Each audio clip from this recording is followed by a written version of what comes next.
Prepare yourself for a journey through war and adventure. Follow Fitzroy Maclean as he takes you to the guerrilla battlefields of Yugoslavia. These are his words. Let's begin. When at length they emerged from their hiding place, moist but fortunately unscathed, it was to find that the engine of the truck, never very sound mechanically, was now completely unserviceable, having received a number of machine gun bullets in the radiator. Its wheels, on the other hand, were still on, and the driver was reluctant to abandon it. Besides, it was loaded to the brim with the various supplies which had been dropped in with them, including our rum ration, and these, apart from a few bullet holes, were still intact. Accordingly, they decided that the right course was to tow it with its contents to a place of safety, and set out in search of a means of propulsion. After scouring the countryside for several hours, they returned, towards dusk, with a team of oxen borrowed from a neighboring peasant.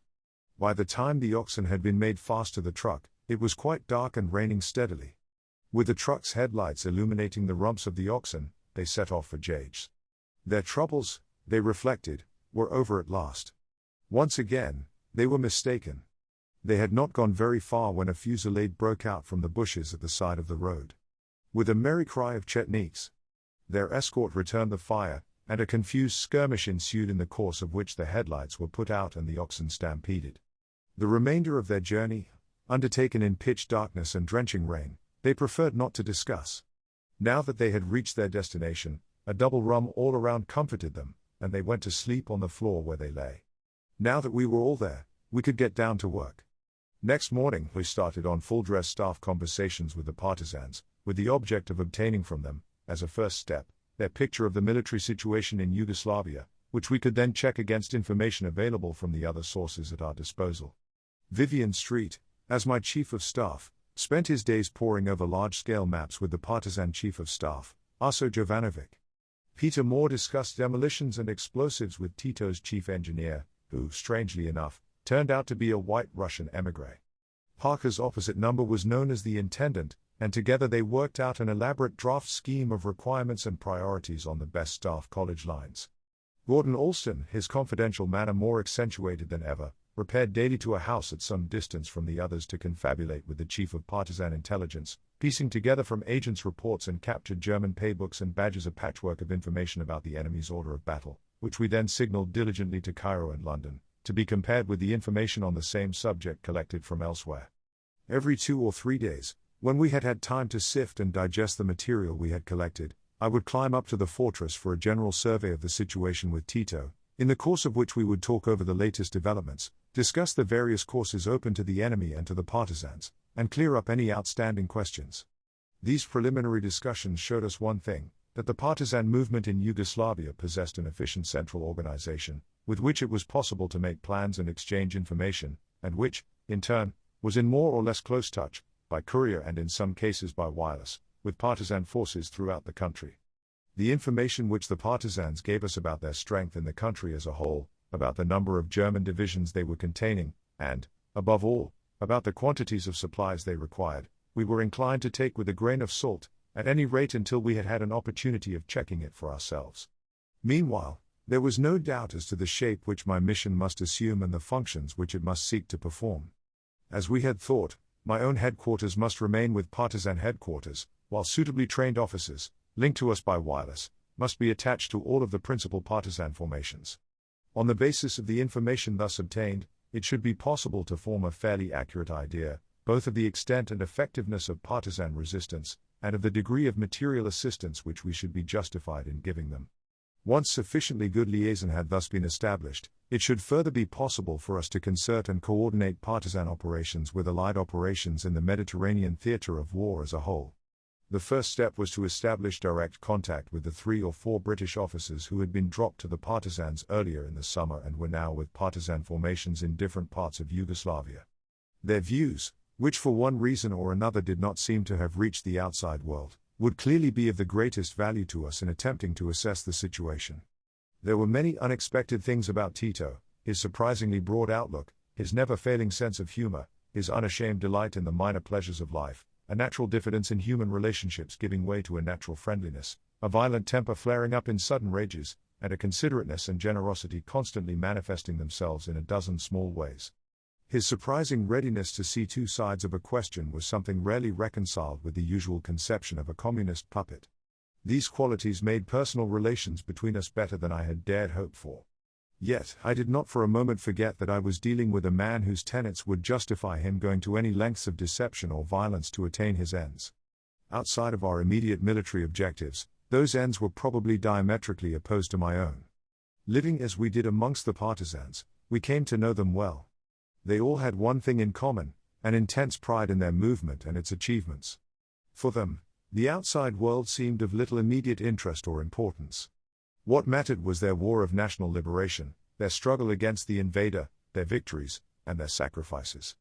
They were proudest of all of the fact that they owed nothing to anyone. They had reached this point without outside help. In their eyes, we acquired merit from the simple fact of our presence among them. Tito stood head and shoulders above the rest.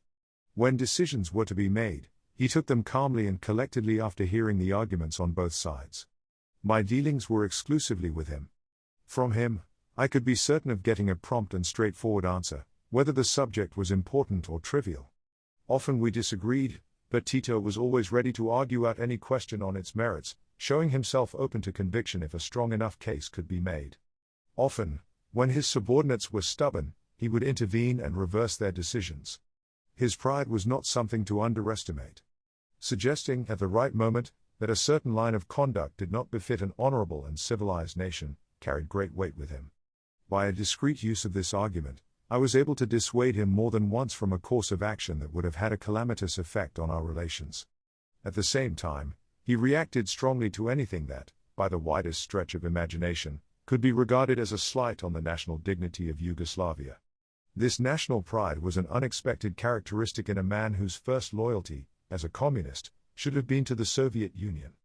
Of the men around Tito, we saw most during those early days his gaunt Montenegrin chief of staff, Arso Jovanovic, who, as a regular officer of the old Yugoslav army, had studied at the Belgrade Staff College under General Milovic. A stiff, angular, unbending, unlovable man, he kept strictly to the business in hand, unimaginative but coldly competent, supporting his arguments with facts and figures, and frequent references to a captured German map. During Tito's outbursts of anger or merriment, he would remain silent. Then, when Tito had finished, he would resume his accurate and conscientious appreciation of the situation. But Arso was not one of Tito's real intimates. These, we soon found, were men with the same background as himself, professional revolutionaries who had shared his exiles and imprisonments, helped him organize workers' cells, promoted strikes, and run with him the gauntlet of police persecution. Gradually, we got to know them.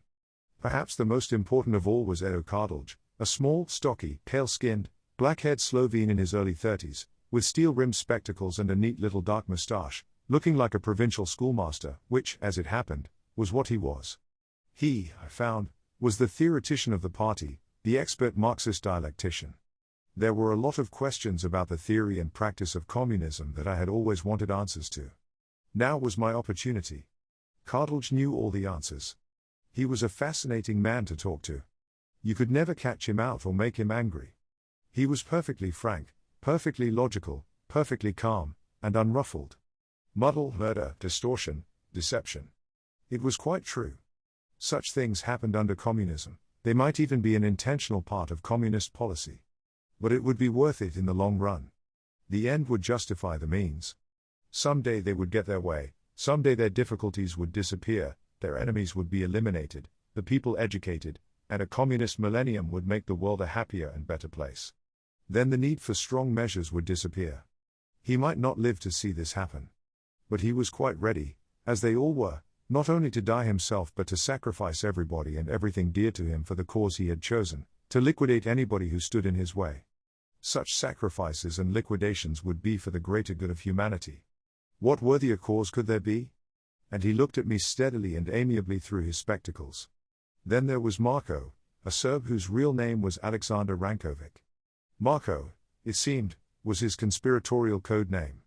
And indeed, everything about him was conspiratorial. He had a way of keeping in the background, and it was not for some time that I realized what an important part he played in the movement, chiefly as an organizer. Under Tito's supervision, he operated the party machine, getting rid of unreliable characters, promoting good men in their place, planting underground workers in the big towns, and penetrating the Quisling forces and the Gestapo. Still, like Kardelj, in his early 30s, he had been in prison before the war and had been with Tito from the start, taking an active part in the first uprising in Serbia in the summer of 1941. The son of a peasant, he had the stubborn, rather sly look which peasants often have. Not, you felt, a man who would come off worst in a bargain. And yet, somehow, he was a rather engaging character. Conspiratio. He would say gleefully, winking and laying his finger at the side of his nose, conspiratio. There was Zilas too, Montenegrin, young, intolerant, and good-looking, with a shock of hair like a gollywog, and Mos Jade, an elderly intellectual from Belgrade, who, as almost the only Jew amongst the partisans, became a favorite target for Nazi propaganda. Both were high up in the party hierarchy. And then there were the girls, Senka and Olga, who took turns working for Tito, keeping his maps and lists and bundles of signals. Senka, strange, pale, fanatical little creature, and Olga, tall and well-built in her black breeches and boots, with a pistol hanging at her belt, spoke perfect English. Before the war, Olga had been sent to a smart finishing school in London by her father, a minister in the Royal Yugoslav government, in the hope of keeping her out of trouble, a hope doomed to disappointment. No sooner was she back in her own country than, despite her background and upbringing, she joined the Communist Party, pledged to overthrow the government of which her father was a member. For her part in communist disturbances, she was promptly thrown into prison by that same government's police. Now, for 2 years, she had hidden in the woods and tramped the hills, been bombed and machine-gunned, an outlaw, a rebel, a revolutionary, a partisan. But when she spoke English, it was like talking to a young girl at home before the war, the same words and expressions, the same way of talking, the same youthful tastes and enthusiasms, all pleasantly refreshing in these grim surroundings. Somehow one never thought of her as being married, but she had a husband who was a Bosnian Muslim and a baby girl she had left behind when she joined the partisans. The baby was now in Mostar, a German garrison town near the coast, at the mercy of the Gestapo and frequent RAF bombings. She wondered if she would ever see her again. Once, a photograph was smuggled out by an agent working underground in Mostar for the partisans, a tiny, blurred snapshot which, as Vlatko Velebit said, made the child look like a tadpole. But Olga was delighted. At least her baby had been alive a week ago. Finally, to complete Tito's entourage, there were Bosco and Priya, his bodyguards, a formidable pair of toughs who never left his side, and his dog, Tigger, an enormous wolfhound originally captured from the Germans, and now his constant companion. 2 things struck me about this strange group, over which Tito presided with a kind of amused benevolence. First, their complete devotion to the old man, as they called him, and secondly, the fact that all of them, young and old, men and women, intellectuals and artisans, Serbs and Croats, had been with him in the woods from the early days of the resistance, sharing hardships and dangers, setbacks and successes with him. This common experience had overcome all differences of class or race or temperament, forging between them lasting bonds of loyalty and affection. The partisans who formed our own escort were old stagers too, in battle experience that is, for some were boys in their teens.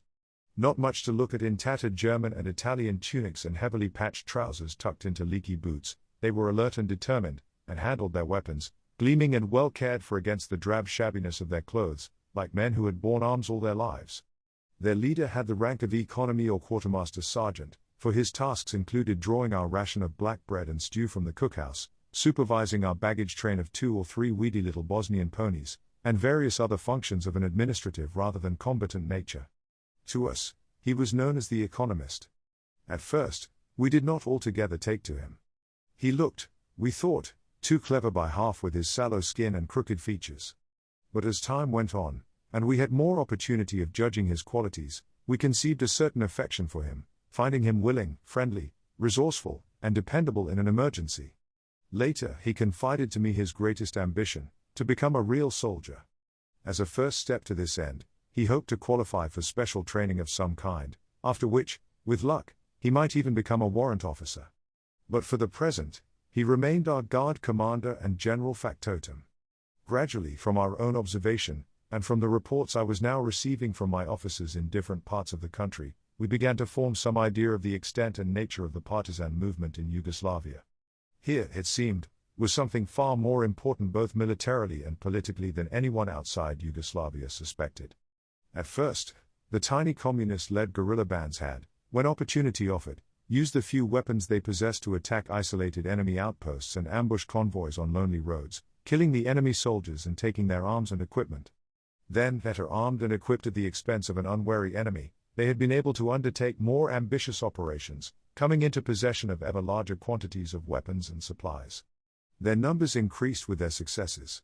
As their victories became known, their ranks were joined by Yugoslavs from all over the country, men and women of all ages and from every walk of life. Of widely differing views and creeds, they were united by the belief that the partisan movement under Tito's leadership offered the best chance of striking a blow for the liberation of their country. All were filled with unquenchable enthusiasm for the fierce struggle in which they were engaged, and for the new and better Yugoslavia which they saw as their ultimate aim and reward. Thus, the movement grew in strength. Strategically, the situation was well suited to irregular operations. Everything in Yugoslavia favored the guerrilla, the enemy's long, drawn-out lines of communication, his isolated garrisons and installations. The terrain too was suited to the purpose. In the hills and woods, the partisans had a background for their operations which could serve at will as a base, as a jumping-off point, as space in which to maneuver, or as a place to hide. It was an element as essential to their kind of warfare as the sea-to-naval warfare.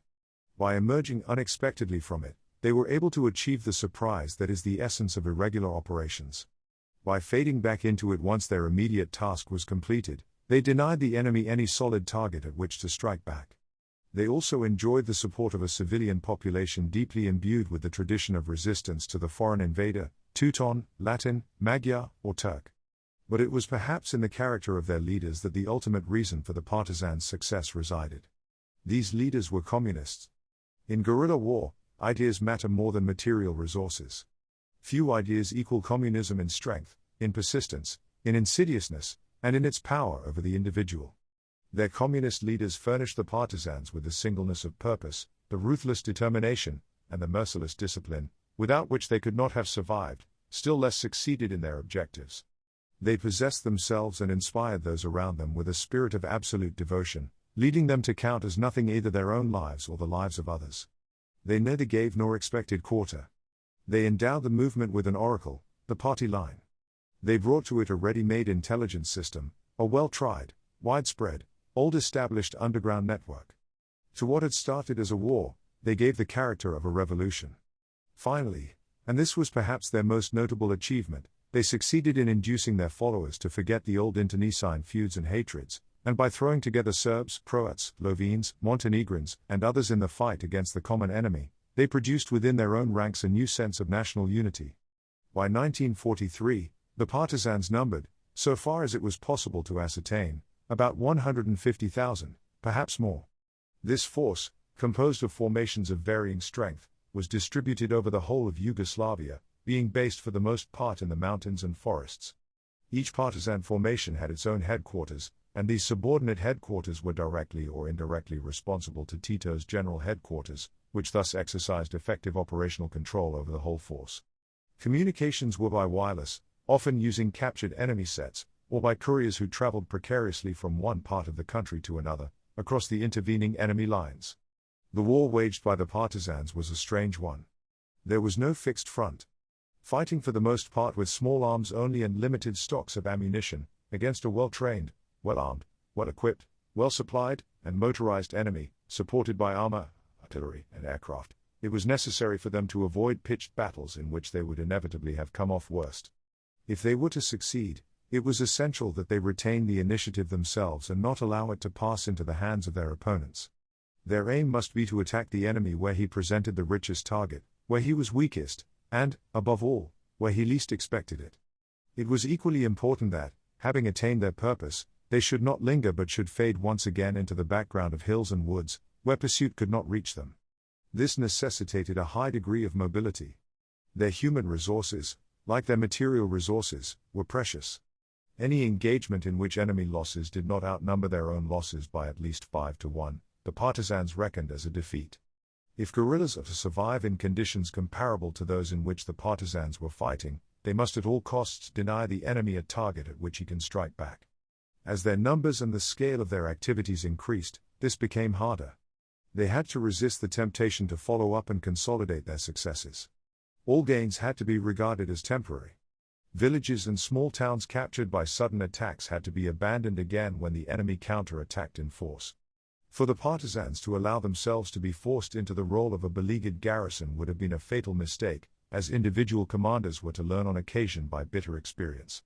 And so towns and villages changed hands time after time with their inhabitants, and each time became more battered and lost more inhabitants in the process.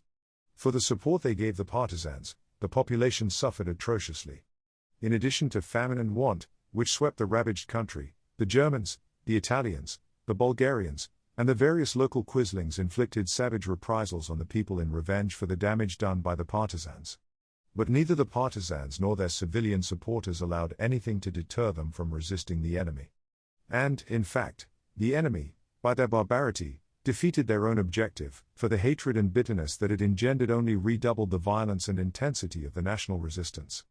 Long before the Allies, the Germans and Italians realized that the partisans constituted a military factor of first-rate importance, against which a modern army was in many respects powerless. In the course of 3 years, they launched no less than 7 full-scale offensives against them, each employing upwards of 10 divisions with supporting arms. Once or twice, large forces of partisans came near to being surrounded and wiped out. Enemy aircraft, against which they had no protection whatever, played an important part, seeking out their positions and pinning them down while additional land forces were brought up to deal with them. But each time, they succeeded in extricating themselves, fading away, reappearing elsewhere, and attacking the enemy where he least expected it. During each of these offensives, the extensive troop movements involved exposed the enemy more than ever to attacks and ambushes by the partisans. Thus, these offensives failed in their objective, and the partisans, though tired, hungry, and poorly equipped, continued their resistance undismayed. Meanwhile, the Germans, with an elusive enemy, unreliable allies, and without enough troops of their own to occupy the country effectively, could do little more than garrison the large towns and try to guard the lines of communication between them. And merely to do this, they were using a dozen or more precious divisions, which they could have employed more effectively on other fronts. In the areas temporarily held by them, the partisans set up a provisional administration. This was based on a People's Anti-Fascist Front or coalition under communist leadership, the political and administrative unit being the Odbor Council, which corresponded roughly to the Russian Soviet. Liaison between the partisan civil and military authorities was maintained by political commissars, who also cared for the ideological welfare of the troops. In order not to alienate non-communists in the movement and amongst the civilian population, a relatively moderate line was followed. The communists were careful not to dwell more than necessary on their ultimate aims and to avoid controversial topics. But everywhere, the key posts were held by party members, and policy was in practice dictated by them. Everywhere, too, I found communist propagandists hard at work preaching the gospel and bringing waverers into line. Of actual Soviet-Russian intervention and control, there was no sign. No official Soviet representative had yet reached the partisans, though wireless contact of a sort seemed to have been established with the Soviet Union. But with a Moscow-trained communist of Tito's caliber at the head of the movement, there was clearly no need for day-to-day instructions to be issued from Moscow. Indeed, with the familiar communist jargon on everyone's lips, the same old party slogans scrawled on every wall, and the red star and hammer and sickle on the cap badges of the partisans, an observer familiar with the Soviet Union might, I wrote in one of my earliest reports, imagine himself in one of the republics of the Union. Gradually, too, we learned something of the situation in the rest of the country. Where large areas were constantly changing hands, this was not difficult. Bosnia, where we now found ourselves, was part of the independent state of Croatia. Nominally, this was a kingdom, but its king, the Italian Duke of Spoleto, had wisely omitted to take up his appointment, and power was in the hands of Ante Pavelic and his Ustaše, supported by the Wehrmacht. The form of government was a dictatorship on fascist or Nazi lines, with Pavelic in the role of Poglavnik, or Führer, and the Ustaše as his Praetorian Guards. In addition to the Ustaše, who formed units of their own corresponding to Hitler's SS, the new Croat state boasted its own army and air force, both under German operational control. These forces were more lukewarm in their loyalty to Pavelic, and deserters from them came over to the partisans in large numbers. Pavelic's accession to power had been followed by a reign of terror, unprecedented even in the Balkans. He had a lot of old scores to settle. There were widespread massacres and atrocities, Serbs, first of all, especially in Bosnia, where there was a large Serb population, then, Tbili's Nazi masters, Jews, and finally, where he could catch them, communists and communist sympathizers. Racial and political persecution was accompanied by equally ferocious religious persecution. The Ustaše were fervent Roman Catholics. Now that they were in a position to do so, they set about liquidating the Greek Orthodox Church in their domains. Orthodox villages were sacked and pillaged, and their inhabitants massacred, old and young, men, women, and children alike. Orthodox clergy were tortured and killed, Orthodox churches were desecrated and destroyed, or burned down with the screaming congregation inside them, an Ustaše's specialty, this. The Bosnian Muslims, equally fanatical and organized in special units by Pavelić and the Germans, helped by the Mufti of Jerusalem, joined in with gusto and a refined cruelty all their own, delighted at the opportunity of massacring Christians of whatever denomination. At last, the Croats were getting their own back for 20 years of Serb domination. In Serbia, the Germans kept most of the power in their own hands. The German puppet government was headed by General Nedić, formerly Chief of Staff of the Royal Yugoslav Army, a considerably milder character than Pavelić, who took the line that in accepting office and collaborating with the Germans, he was acting in the best interests of the Serbian people. This did not, however, prevent him and his government from acquiescing in the confinement of large numbers of Serbs in concentration camps, the massacre of Serbian hostages, and in all the other usual accompaniments of a Nazi occupation. A more actively pro-Nazi part was played by Ljotic, the Serb fascist leader, and by the Serb Volunteer Corps, which largely consisted of his supporters, and whose principal task was the suppression of the partisans. Of most interest to us were the Cetniks. Theirs was essentially a Serb movement. From the start, the main strength of the Cetnik movement was in Serbia, though Cetniks were also active in Bosnia, Dalmatia, and Montenegro. They derived their name from the Serb Cetas, or companies, which had fought the Turks in the Middle Ages. Their leader, Draza Mihailović, was a Serb, a regular officer of the Royal Yugoslav Army, who, after its capitulation, had taken to the woods with as many of his men as he could gather around him, with the intention of organizing resistance to the invader. So much we knew. What followed during the summer of 1941 was less clear. Cetniks and partisans had, it seemed, fought side by side against the Germans in Serbia. Then there were mutual accusations of treachery, I had heard Tito's version, and by the end of 1941, they were fighting against each other. The combined onslaught of Germans and Cetniks proved too much for the partisans, and early in 1942, they were driven out of Serbia with heavy losses, to lick their wounds in the mountains of Bosnia and Montenegro. The way in which the situation now developed was truly Balkan in its complexity. Mihailović, by all accounts, continued to hate the Germans and hoped for an Allied victory and the eventual liberation of his country. But the Cetniks could not fight the partisans and Germans simultaneously. From now onwards, their attitude towards the Germans became increasingly passive, while they redoubled their efforts to crush the partisans. The motives underlying this policy were not far to seek.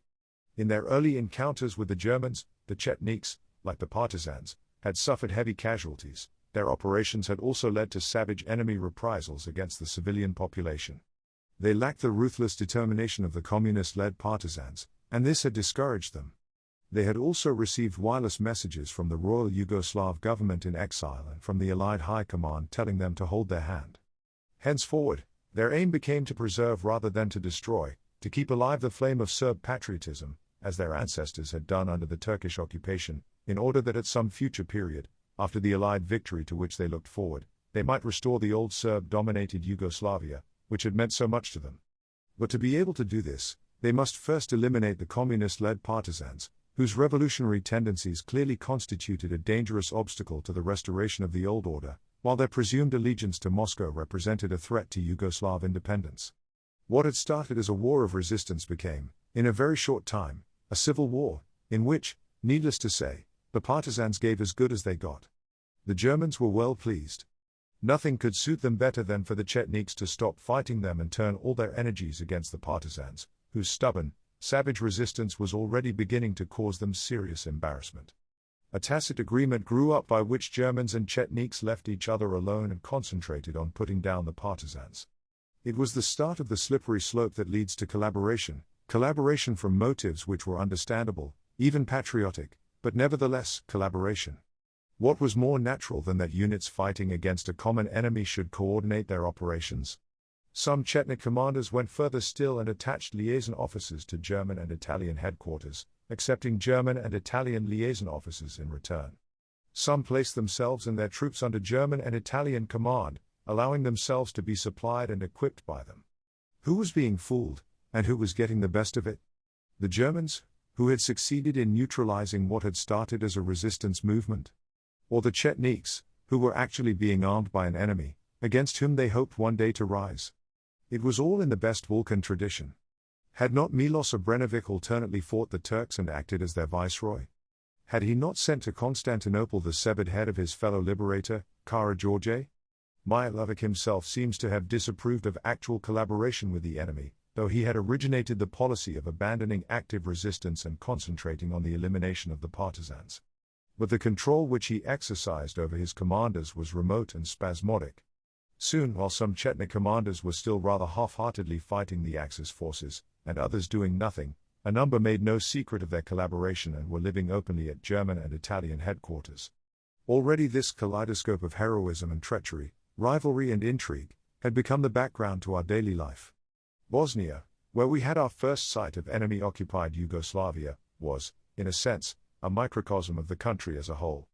In the past, it had been fought over repeatedly by Turks, Austrians, and Serbs, and most of the national trends and tendencies were represented there, all at their most violent. The population was made up of violently Catholic Croats and no less violently Orthodox Serbs, with a strong admixture of equally fanatical local Muslims.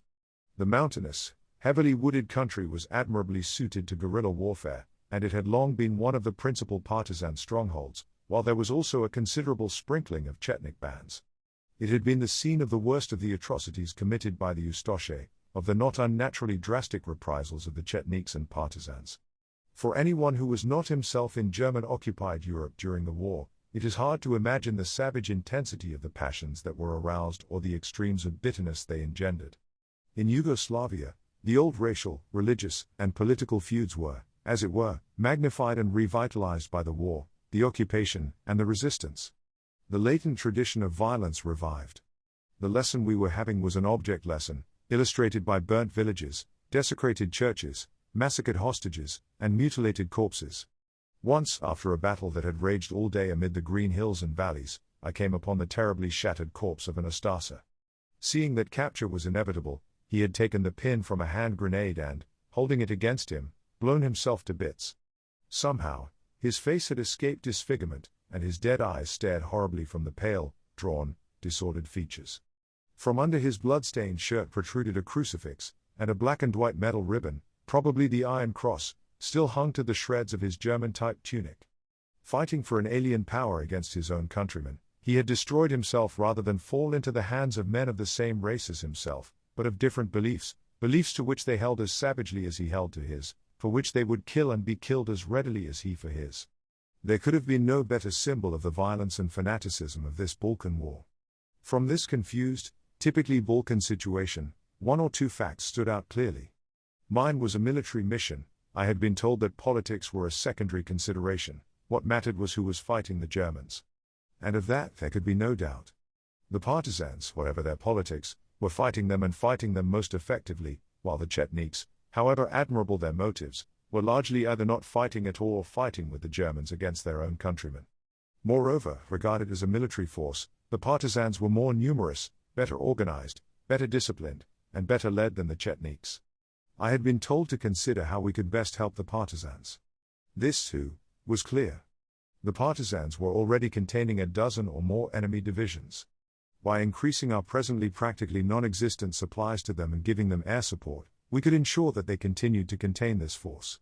Moreover, their operations, if coordinated with our own, could be of direct assistance to the Allied armies in Italy. They would not need to change their strategy. Indeed, it was most important that they should not depart from their guerrilla methods. If, by supplying them with arms and equipment and the air support for which they asked, we could ensure that they maintained and, if possible, intensified their present effort, we would be getting good value for what we gave them. There was another aspect of the supply situation. We were getting, it seemed, little or no return militarily from the arms we dropped to the Chetniks, which had hitherto exceeded in quantity those sent to the partisans. Indeed, insofar as they were used against the partisans, who were fighting the Germans, they were impeding rather than furthering the war effort. Logically, therefore, and on purely military grounds, We should stop supplies to the Cetniks and henceforth send all available arms and equipment to the partisans. Politically, too, certain facts were clear. In the first place, the partisans, whether we helped them or not, were going to be a decisive factor in the new Yugoslavia. Indeed, there seemed no reason to doubt that, with their widespread and efficient organization, they would, when the Germans were driven out, become its effective rulers. Secondly, they were communists and must, therefore, be expected, when they came to power, to set up a totalitarian form of government on Soviet lines, in all probability strongly oriented towards Moscow. These, too, were facts of first-rate importance, likely to affect the future political orientation of the Balkans and ultimately the balance of power in Europe. Should they affect the British government's decision to give military support to the partisans? The question was one that would have to be decided by the government. I had, before ever leaving England, raised the then hypothetical question of whether or not we were concerned to check the spread of Soviet influence in the Balkans and had been told that our policy was not influenced by such considerations. Would the government change its mind when confronted with the more definite information that would now be laid before them? I could not tell. But, instinctively, I carried the argument a stage further. Clearly, whatever anyone might say, we could not regard with enthusiasm the establishment in Yugoslavia of a communist regime under Soviet influence. But did the future political orientation of Yugoslavia depend on us? As far as I could see, it did not. If I had read the situation aright, nothing short of armed intervention on a larger and more effective scale than that undertaken by the Germans would dispose of the partisans. And that, in the middle of a war in which they and their Soviet sponsors were our allies and at a time when we were, in any case, desperately short of troops, did not seem a practical proposition. 2 years earlier, before the situation had crystallized, we might have been able to influence the course of events one way or the other. But not now. This being so, we might as well extract such benefit as we could from the situation militarily. To refuse to help the partisans on the ground that they were communists at a time when we were doing everything in our power to strengthen the Soviet Union would indeed be to strain at a gnat and swallow a camel. Besides, if, as seemed probable, the partisans were going to be the future masters of Yugoslavia, the sooner we established satisfactory relations with them, the better, although, if I knew anything about communists, this would not be easy to do. There was one other factor to be considered. Human experience shapes human character. The impact of events on the individual cannot altogether be left out of account. Tito had been through a lot since 1937, when, as a reward for his orthodoxy, Moscow had appointed him Secretary General of the Yugoslav Communist Party. Since then, he had undergone the innumerable hazards and hardships of a bitter war fought for the independence of his own country. He had experienced the satisfaction of building up from nothing a powerful military and political organization, of which he himself was the absolute master.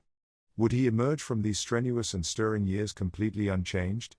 Would he accept Soviet dictation and interference as unquestioningly as before?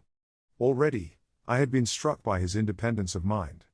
And independence of any kind was, I knew, incompatible with orthodox communism. That Tito and those around him might, in the course of time, evolve into something more than mere Soviet puppets seemed too remote a possibility to serve as a basis for our calculations. But it was nevertheless an eventuality that seemed worth bearing in mind. Much, I wrote in the report that I now started to draft against the day when I should find means of sending it out, will depend on Tito and whether he sees himself in his former role of Comintern agent or as the potential ruler of an independent Yugoslav state. That concludes the 10th part of the story. Thank you very much for listening. Please subscribe for more episodes and leave a comment.